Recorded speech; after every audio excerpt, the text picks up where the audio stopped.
Hi, I hope you enjoyed that short film. We're delighted to be joined by the director, Abdul Khan, and one of the stars, George Mackay. Hi, guys. Hey Neil, thanks for having us, man. Um, so, unfortunately, you can't be with us, but it's lovely that with modern technology, we can have a chat to you about the film. So, Abdul, we'll start with you. Tell us a little bit about the short, how you came up with the idea for the short. Is it based on a personal experience, or where did the idea come from?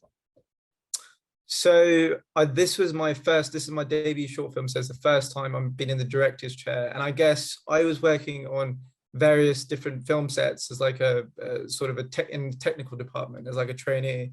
And then I stepped up as an assistant, but I was sort of shadowing quite a lot of directors. And upon doing so and working on so many different films, it was very inspiring. And I felt like I wanted to contribute in film. And I guess I started to think about what sort of subject matters and things I could focus on. And I hadn't really had this time to study or read or whatever, but I started to reflect on things that I went through and elements like, different things in my youth, which I hadn't quite dealt with. So some of the stuff was like my time at school and the racism that I experienced growing up in the UK and stuff. And I just sort of felt like I hadn't really touched on that, even just confronting it even. So for me, writing this film was a very vulnerable process in just trying to reflect and look back on times which weren't like being on set and living, doing what you really want to do and being around people that who you want to be around, yeah, sort of a very different time in my life a few years back. So I thought I just wanted to have like a cathartic experience of putting something together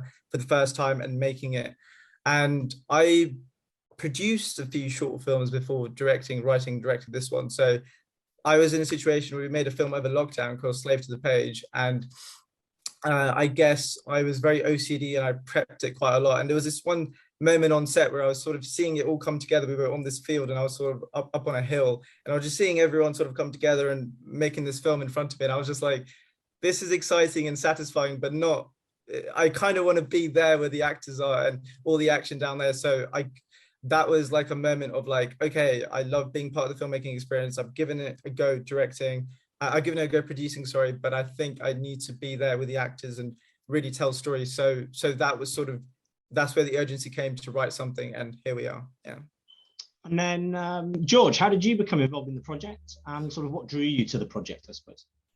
Well, Abdul's script first and foremost. I know Abdul from, we worked together on 1917, albeit as in different roles on that project. And but I've always admired Abdul's love of film and his knowledge of film and ambition as a filmmaker. And then when Abs shared this script, I just thought the message of it was so beautiful and so brave to sort of put this personal story out there that I just wanted to be a part of it. Cool. And did you have to do much research for your role as the lifeguard, or have you watched people in a swimming pool in a previous life? I've watched people. I've been for a fair few dips, so I sort of drew my knowledge there. But no, we focused more. I guess there's a sort of, I don't know if I'm speaking out of turn with this, Abdul, but like kind of a sort of metaphorical element almost to the sort of to the lifeguard character. And so what we focused on was, we, albeit over Zoom, just given the kind of where we were in the pandemic, had some rehearsals, and Abdul was kind of very specific about how we worked at the scenes and made sure that the energy and the emotions of the scene felt right, because obviously when we came to shooting it, we were working kind of at a much tighter schedule. So that was the main research, more than the sort of the context of the job itself. And then otherwise, when we were, I asked a couple of questions to the guys at the pool when we were there, just to be sure though. They normally just look bored whenever I see a lifeguard. I got very excited with my whistle. A whistle is always exciting. Yeah. And Abdul, is the lifeguard and the sort of the feeling of drowning, is that all sort of metaphorical in terms of that feeling of when you're in that situation, you feel like there is no way out, there is no way to the surface, and it's that helping hand of George's that comes into the pool to save him, flips over to the helping hand in the subway tunnel at the end.